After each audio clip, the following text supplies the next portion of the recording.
Okay let's go ဒီနေ့ဂတိပေးတဲ့အတိုင်းဂျပန် TikTok အလွယ်ကူဆုံးဖွင့်ပြမှာဖြစ်ပါတယ်ဖွင့်နည်းသိချင်းဒီဗီဒီယိုကိုဆုံးအောင်ကြည့်ပေးပါသင်အတွက်အကျိုးတစုံတရာရတယ်ဆိုရင် comment မှာ yes လို့ရေးခဲ့ပေးပါအပေါင်းလေးနှိပ်ပြီးအသေးပေးခဲ့ပါ ဒါကတော့ဂျပန် TikTok ကောက်ဖွင့်နည်းပေါ့နော် free ဖွင့်နည်းပါကျွန်တော်အလွယ်ကူဆုံးရှင်းပြထားပါတယ်ကျွန်တော်တို့ရှိနေတဲ့ TikTok ကောက်ကို log out လုပ်လိုက်ပါ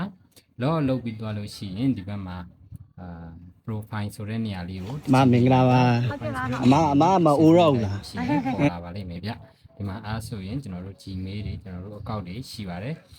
ဒီလိုမျိုး account ဝင်လာပြီဆိုရင်ဟုတ်အောက်ဆုံးမှာ use another account ဆိုတာလေးတွေ့ပါလိမ့်မယ်အဲ့ဒီဥစ္စာလေးကိုတစ်ချက်နှိပ်လိုက်လို့ရှိရင်ဒီမှာ Gmail ရယ် Facebook ရယ်ပေါ်လာမယ်အဲ့မှာအောက်ဆုံးမှာတွေ့လာ create account ဆိုတဲ့ဟိုမှာ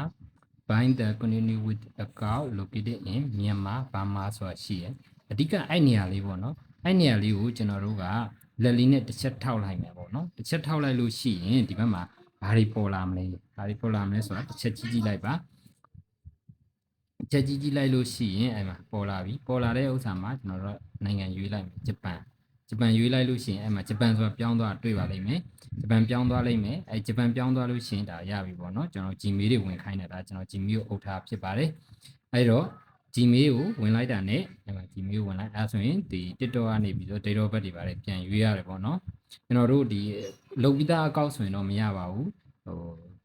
TikTok ဖွင့်ပြီးသား account ဆိုရင်တော့မရပါဘူး Gmail အသစ်နဲ့ပြန်ဝင်ရပါမယ်ဒီ Gmail အသစ်နဲ့ပြန်ဝင်မှသာလည်းဒီလိုမျိုးဟိုဂျပန် account ကိုရမှာပါ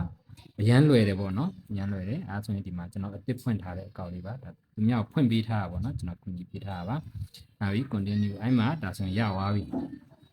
ရသွားပြီဆိုတော့ကဒီမှာဒါလေးမြအပေါ်မှာတွေ့လာဂျပန်ဟိုအယုံလေးနဲ့နောက်ပြီး coin လေးနဲ့အဲ့ဒါမျိုးပါလို့ရှိရင်ဒါဂျပန် TikTok ကောက်ဖြစ်သွားပါပြီဗျဟုတ်ကဲ့အားလုံးကျေးဇူးတင်ပါတယ်အပေါင်းလေးနှိပ်အသေးလေးပြီးသွားပါအောင်ဗျ